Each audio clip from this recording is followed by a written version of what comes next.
Thank you for watching Murder, Monsters, and Mysteries. Tonight, we took a look at one of the most haunted hotels in the world. This hotel is located in Winnipeg, Manitoba, Canada. Winnipeg is a lovely city, but it definitely is a place of extremes. The coldest temperature ever recorded in Winnipeg was minus 47.8 degrees Celsius, or minus 54 Fahrenheit. For a long time, Winnipeg was considered the coldest city in the world. It's covered in snow 132 days out of the year, and averages 27 thunderstorms per year. The hottest temperature on record is 42.2 degrees Celsius, or 108 degrees Fahrenheit. Winnipeg is often referred to as the Windy City. It's the 12th windiest city in Canada. On the shortest day of the year, the sun rises at 8:24 a.m. and sets at 4:29 p.m. On the longest day of the year, the sun rises at 5:20 a.m. and sets at 9:41 p.m. Winnipeg is the home to many famous people: Carol Shields, Clara Hughes, Cindy Clausen, Phil Fontaine, Fred Penner, Monty Hall, and Izzy Asper. The train station in Winnipeg was designed by the same architects who did the New York City's Union Station. Winnipeg was also the first city in the world to develop a 911 emergency number. The Royal Winnipeg Ballet is Canada's oldest dance company.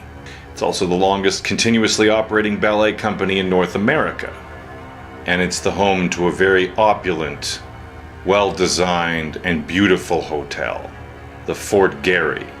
Fort Garry opened in 1913, and it's been operating steadily until the present time. When it was first built, it was the tallest building around, hosting 240 guest rooms. It's a beautiful hotel, a beautiful place to stay, which might be why some guests decide to never leave. It was designed by architects Ross and McDonald, Trunk Pacific Railway. As the new railroad cut its way across the prairies, Winnipeg was established as a major mid-continental hub for trade and travel. By 1912, it was the richest city in Canada. The Fort Garry was built just one block from the Union Station to provide luxury accommodation for railway travelers.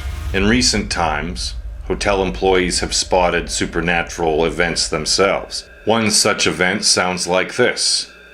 Yesterday, I was working a 5 a.m. shift, and when I walked into the staff washroom, I instantly felt chills. When I turned around the corner, there was a skirt laying on the floor, and suddenly a small access panel about 1.5 feet high from the floor opened. All day from then on, I felt a weight on my back, as if I was giving someone a piggyback ride. I felt this weight all day until my shift was over. I went back to the washroom and I said, "You can get off now." At that second, she left me, and I felt much lighter. I've never given much thought to ghost things, but I couldn't shake how real this felt. While numerous spaces inside the hotel have their own stories attached to them, the majority of the tales come from staying in room 202. Guests who stayed there have said that they've heard footsteps on the floorboards, around the bed, at night. They've heard wet, watery steps coming out of the bathroom, and the sound of wire hangers scraping along the inside of the bedside closet. Others have heard a disembodied sobbing. The light inside the closet is said to turn on by itself, as does the television. A cloaked figure hovers at the end of the bed. The Winnipeg Free Press reported a sighting of blood seen running down the walls, while the Globe and Mail tells how Canadian Liberal MP Brenda Chamberlain used the room in 2000, only to experience an invisible presence getting into the bed beside her.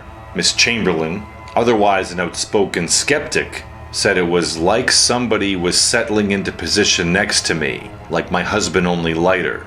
I actually felt the bed move.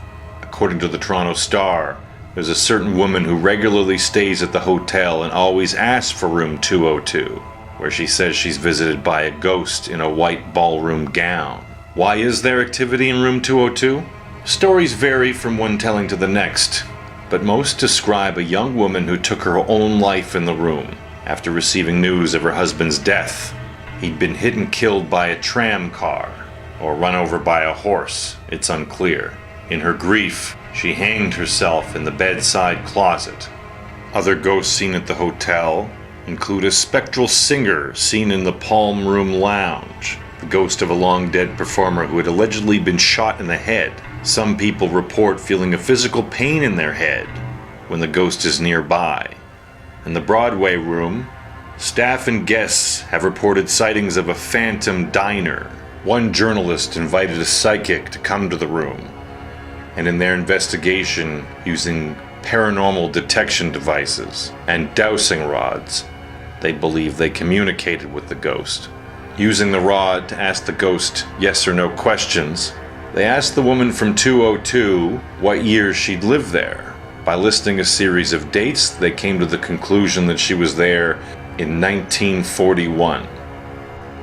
The psychic claimed that the woman's husband had been called Michael, while the deceased woman in 202 was known as Kate, and she was 24 years old at her death. She also said that the two were either married or lovers, and that theirs was a forbidden love, frowned upon by Michael's father. Aside from room 202, the most haunted place in the hotel is its basement. Guests aren't allowed to visit there, but in the 1930s, a hotel chef is said to have murdered another employee down there, and later towards the end of the 20th century, a visiting psychic who knew nothing of this history was apparently able to describe the event with surprising visual detail. When the psychic was in the hotel and he asked to see downstairs, one of the employees said he wants to see the shit pit. The psychic asked, "Why do you call it a shit pit?" as they rode the lift down into the basement. And the employee replied, "Because that's where all the drains end up. You'll smell it yourself in a moment." The basement of the hotel used to have a tunnel to the train station. Current staff at the hotel have looked for the tunnel, but they've been unable to find it, even though they're quite sure it's there. According to psychics and eyewitnesses of the ghost, she's a friendly one, as they never feel threatened by it. More like she's an echo of the sadness and loss of true love. Maybe one day we'll get more definitive evidence of her existence.